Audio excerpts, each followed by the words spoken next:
Greetings and welcome to the Cerebral Women Art Talks podcast. I'm Phyllis Hollis, your host. As an extension of my Instagram page, Cerebral Women, this podcast offers insights into the visual art world. I interview artists, mainly artists of color and female artists who will freely articulate what inspires their creativity. In addition, you'll hear interesting perspectives from dedicated art professionals who work with artists and the art institutions that feature them. I'm confident that collectively, these individuals will indeed stimulate your mind as they do our eyes. Please know these interviews are conducted in my Manhattan apartment, so please forgive the background sounds of city life. Welcome to the Cerebral Women Art Talks podcast. In this episode, I feature contemporary figurative painter Doron Langberg. Born in Israel, he currently lives and works in New York City. He received his MFA from Yale University School of Art and holds a BFA from the University of Pennsylvania. He has participated in many residency and studio programs and is the recipient of the American Academy of Arts and Letters Award for Painting and the Elizabeth Greenshields Foundation Grant, among others. His work was shown at the LSU Museum, American Academy of Arts and Letters, Leslie Lohan Museum, the Pennsylvania Academy of Fine Arts Museum, Victoria Miro Gallery, to name a few. In addition, Doron's work has been featured in several publications, which include Art Forum, Art in America, T Magazine, The Brooklyn Rail, Gay Letter, and many others. His work is in the collection of the Pennsylvania Academy of Fine Art Museum, the RISD Museum, and the Rebel Museum. It gives me pleasure to introduce and feature Doron Langberg on my Cerebral Women Art Talks podcast. Thank you and enjoy. Doron, welcome to my Cerebral Women Art Talks podcast. I am delighted to feature you. Thank you for having me. I'm so excited. Yes, me too. So tell us, when did you discover your artistic passion? It's funny, I feel like I've been painting and drawing since I can remember. And I think formally I started painting in oil and taking classes when I was about 6 years old. So it really has been something that accompanied me throughout my life. And at this point is an extension of my body almost. So I don't think I had like a moment of realization that that's my passion. It's just something that was ever present. Were you influenced by other artists or other images that you lived with or that you would see? Oh yeah, absolutely. Definitely. I mean, I think that the kind of my first crush as an artist was Van Gogh. And that was the first art book that I got, or rather my parents got me when I was like 10. And I think to this day, he's one of my favorite painters. And I kind of see that way of working, which really kind of speaks to both external reality, but also internal reality, and creating a connection with the viewer that kind of affirms, our shared humanity as something that is my goal as an artist. So I feel like Van Gogh has been there kind of as a role model in my mind. And then obviously there's been so many people that kind of were added to my lexicon along the way, whether it's Lucian Freud or Victor Arica, both when I was kind of a young teenager in Israel, seeing major exhibitions by them. Vuillard, Bonnard, Wolfgang Tillmans, Kitai, Nicole Eisenman, Alice Neal. There's really kind of an endless list. So yeah. That's great. And are there concepts or thoughts that connect your work? Well, it's funny because I feel like with my work, I work with many different subject matters. So I would have paintings of my family, paintings of my husband, paintings of friends, queer couples, and then also more explicit paintings of either couples having sex or dick portraits. So I think there's a very wide, and most recently even flowers, So I think there's a very wide range of subjects that I work with. But for me, I think the thing that really connects them is, again, kind of coming back to this idea of shared humanity, of something that experiences that we can all share, relating to relationships, friendships, intimate situations that are part of all of our lives and kind of like make up the things that are most important to us. So it's almost kind of creating this broad context for my own experiences to exist in, if that makes sense. Mm-hmm. So when you walk into your studio and you're looking at a blank canvas, what overcomes you? Oh, wow. Besides anxiety. Anxiety, really? Well, I feel like I love the first go is always really exciting for me. And that's kind of like the peak of my joy and my process, where I have this idea, I am so into it, and I have a sense of how I'm going to start. And usually when I start working, it's with like huge brushes, really expressively, lots of color. So I think there's a lot of movement and a lot of excitement kind of in this very first stage. And then I think the process kind of slows down, and I really need to think about, okay, like how am I going to bring the image out of this? Like, what am I keeping? What am I covering up? What other moves do I want to include? What is the mood of the work? So it kind of goes from this very active, expressive process to something that's like much more sublimated, much more analytical. And, every painting has peaks and valleys, and oftentimes it gets to be very low sometimes. And I can get really caught up on certain things and frustrated, and when certain elements don't work. But then, really the process is kind of getting in touch with that initial clarity, and trying to put it all together, which luckily it usually works, but it's definitely touch and go sometimes. Well, I can't tell it's touch and go when I look at your paintings. They really That's can. good. That's and good. I love the variety of the paintings that you do. And when do the titles of your painting enter the creative process? I feel like I think of myself as a really bad titler. So I try to keep it very straightforward. Like oftentimes, it would be just the first names of the people themselves that I paint. And sometimes it would be a description like lovers or by the window. And I think because they're so, again, kind of almost obvious, it's something that I know for the most part, even before I start the painting, that would be the title. But it's interesting for me to think about, because I don't think the title itself kind of alters any of my decisions in terms of the painting and what I want to get at. But maybe because it is, now that I'm thinking about it, it is such an early part of the process. So maybe it does have something to do with what the final outcome is. Mm-hmm. Yeah, I noticed that it's lilies or the person's name, or if it's three people in the painting, it's three people's names. So I noticed that you keep the titles simple. Straightforward. Yeah. Well, I feel like also, for me, the paintings, like a lot of them are about my relationship with that person and kind of capturing their interiority and communicate who they are, which to me is really the power of portraiture, when you're looking at a painting and it feels like a living person in front of you instead of an object. So I think that the name kind of symbolically carries that for me as well. That's what matters. How has your practice changed over the years? It's funny because I feel like on one hand, when I was just home in Israel, and I was going through some of my stuff, and I found this old artist statement that I wrote when I was in high school, because I was in this like art high school, and we had to do like a final thesis.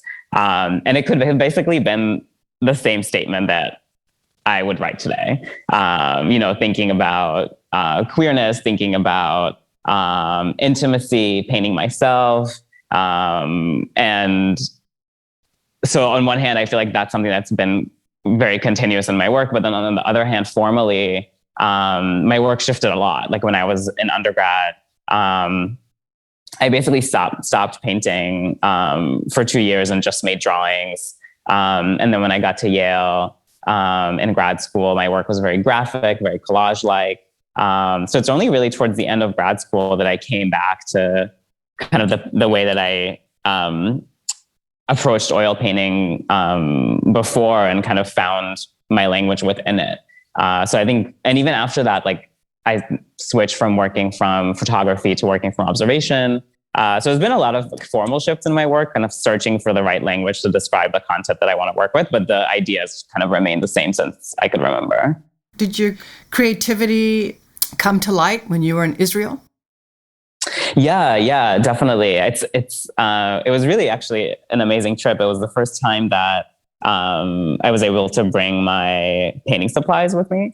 And because I worked from observation, it was just such a wealth of, I had such a wealth of subject matter, like my parents, my brother, my nieces and nephews, and also the landscape. We live in Emek Israel, which is essentially like a beautiful valley in the north, surrounded by mountains. And we live close to one of the mountains, and just painting where I used to hike growing up, painting all the spring flowers that kind of are taking over the landscape these days. It was really, to me, like a really meaningful, beautiful experience.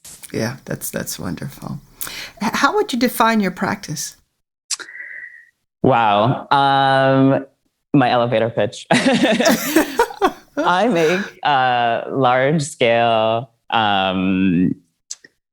material and colorful figurative paintings that have to do with the people around me, my sexuality, and my experiences, and trying to externalize a certain internal reality through formal elements, I would say. And what do you enjoy most about being a visual artist? I think freedom.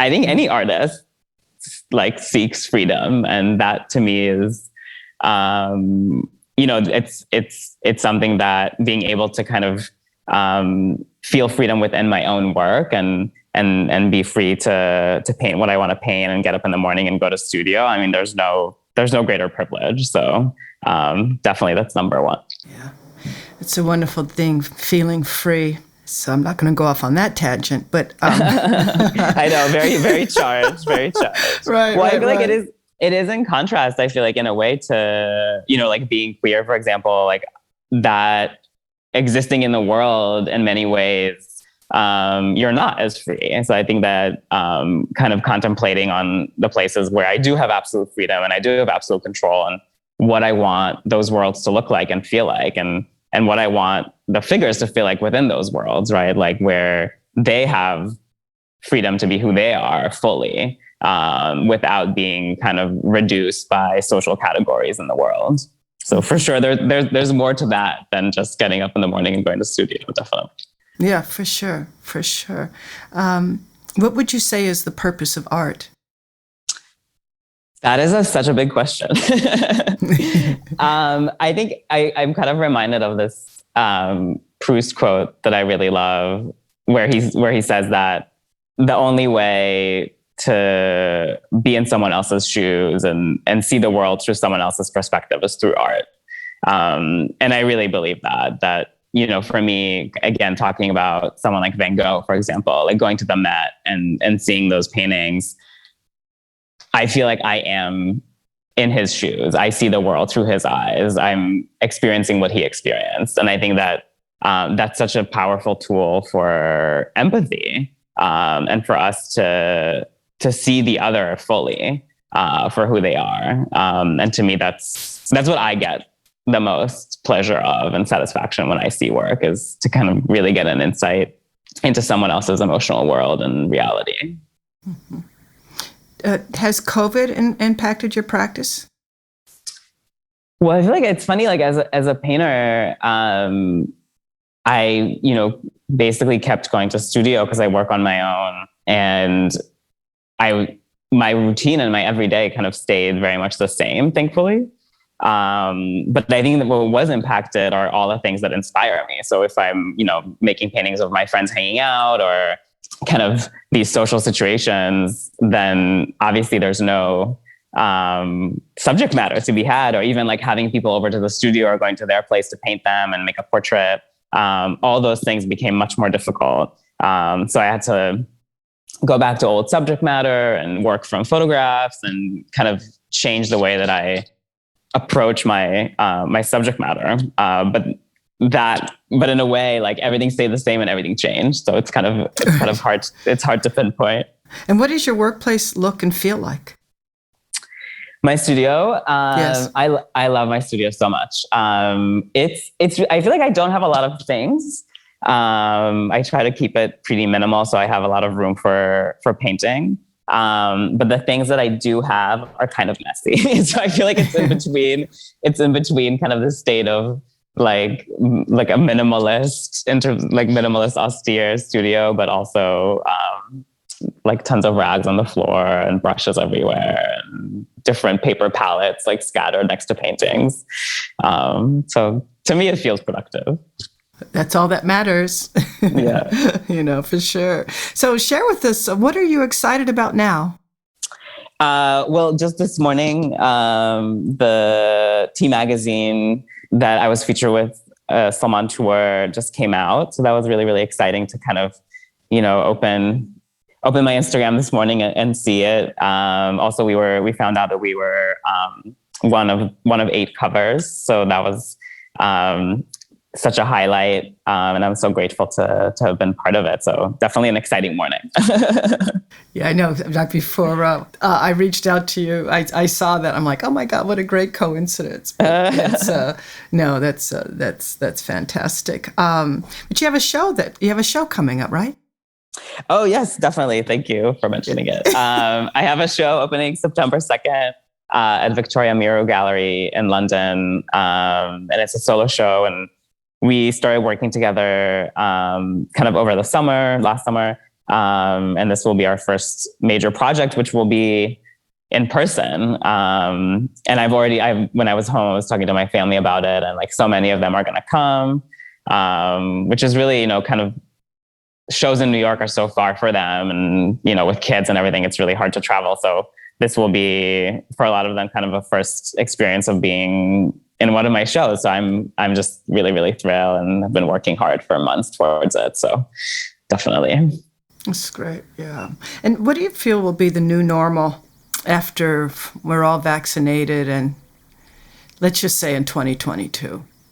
Wow. Well, it's funny because being in Israel, it's kind of already there. You know what I mean? Like everyone in Israel is basically vaccinated. You walk around Tel Aviv, like bars are open, restaurants are open. So I think there is a sense of going back to how things were, quote unquote. But I think somehow, I don't know. I feel like in New York, I can't imagine offices coming back and in the same capacity, or I think there's just like all the online platforms that have been developed, even in terms of the art world and fairs that are online and viewing rooms. Like, I think that's just going to continue to be part of our experience of viewing art and showing work. So I think that's just going to be kind of a combination of two, and maybe that would even improve the life quality for a lot of people that had a hard time getting to work or required childcare or all these things. So hopefully the new normal would be a better one. Yes, hopefully. I mean, I enjoy looking at art online, but it doesn't compare to seeing a painting, It does not. No, it really doesn't. Well, especially I feel like making paintings that are like 16 feet long or whatever. And then having to, I post them on this like tiny square on Instagram. And then when people see them in person, they're like, oh, I didn't realize they were so big. And I was like, oh my God, they are so big. Like I spent so much time trying to resolve these like huge paintings that would just be lost. It's such a tragedy, but I guess it's part of the way we experience art today. Yeah, it's all very interesting. Do you think about your audience when you're creating work, and do you feel they understand your work? I think that's something that I think about a lot, because in a way, my audience early on, at least, were other queer people and other painters. I feel like those are the people that responded the most to my work, responded to it most like earliest.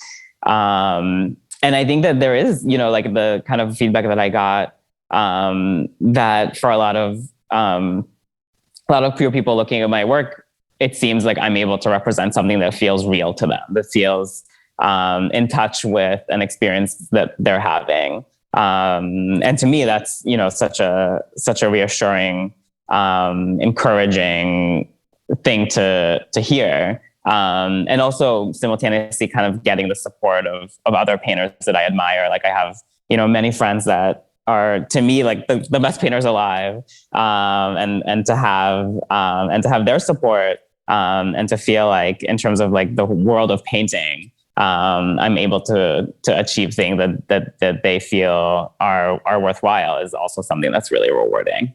So in a way, yeah, I feel like my audience or the people that seem to connect to my work respond to it. Yeah. Mm-hmm. And hopefully it helps them feel more free. Yeah, exactly. Yes. Exactly. Yeah. To not question things. Viewing your Instagram page, I see the paintings of the flowers, which are stunning, beautiful. What motivated you? What inspired that interest in painting flowers and moving away from the figurative? Well, it actually is fairly recent. I would say that the first kind of time I've painted flowers was in the last year or two. And it's funny because being home, like I kind of rummaged through a lot of my old work, and there was like tons and tons of flower paintings. And I was like, oh yeah, I used to love to paint flowers. So I feel like it was kind of in the back of my mind for all this time. But I think the thing that really prompted it is actually, sadly, right before COVID, my sister passed away from cancer. Sorry. And thank you. And I made this large painting of my siblings and I in this field of flowers. And it was kind of these red flowers that look like poppies that are very common in Israel.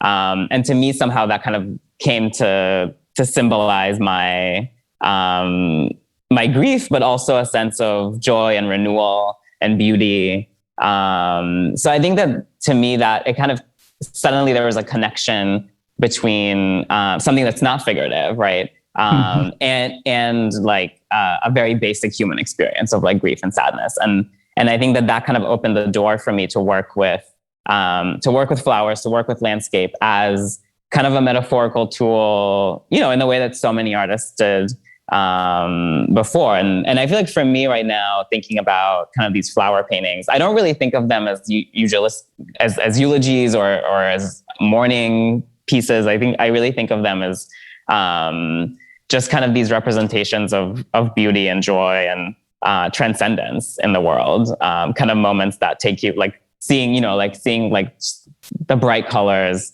for me, just bring me so much joy and I feel take me out of the moment that I'm in into a realm that's like a little bit more maybe both transcendent and special, and kind of similarly to, I don't know, seeing a rainbow. It's like suddenly you're taken out of your reality and it becomes a really unique moment. And I think using that in painting, whether it's like a rainbow palette that I use a lot or depicting flowers, there's a way of talking about just the transcendent power of painting and of beauty to kind of bring things like joy and freedom into existence.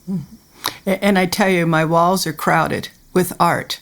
And the reason is because I really appreciate the beauty and joy that paintings provide.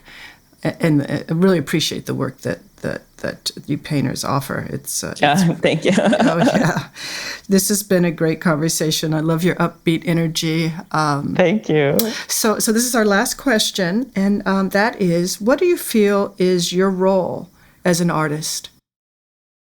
Again, a very big question. I think it reminds me of another quote that I really love and kind of come back to often, and it was inspiring to me when I read it for the first time, by Martha Graham.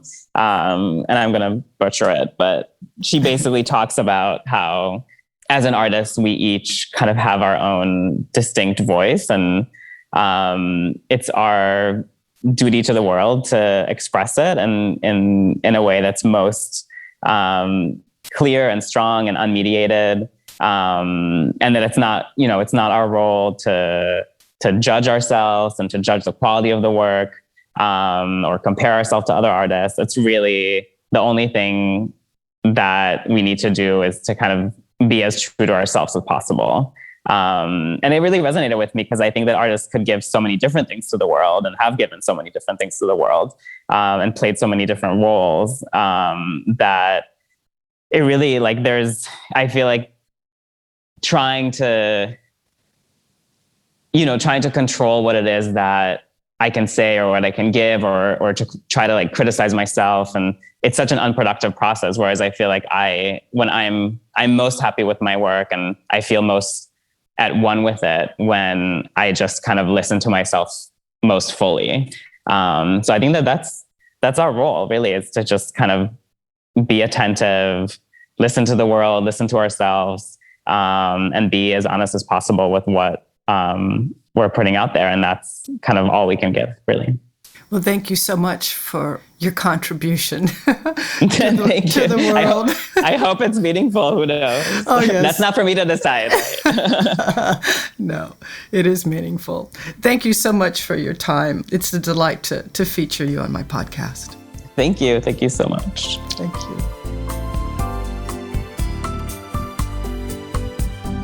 Thank you for listening to Cerebral Women Art Talks podcast. For additional content, please visit cerebralwomen.com and be sure to follow Cerebral Women on Instagram.